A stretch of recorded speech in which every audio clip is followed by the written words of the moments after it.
Cricket খেলার ground. Bowler Subhajit বল করার জন্য রেডি।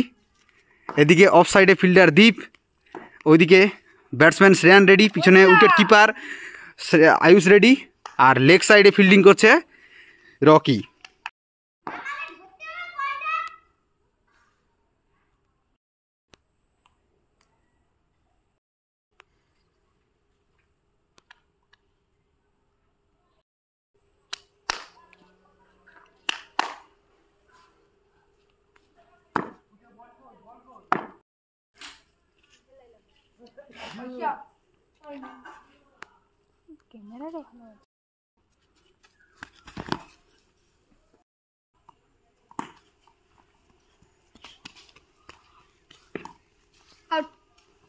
কোন দিকে থ্রো করলি?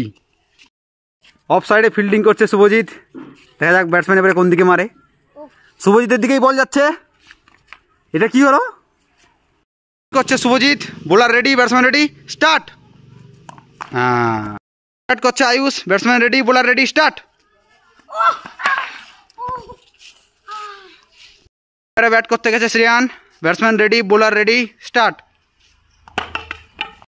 ফিল্ডিং করছে অনিক, দেখি বল এবার ব্যাটসম্যান কোন দিকে মারে।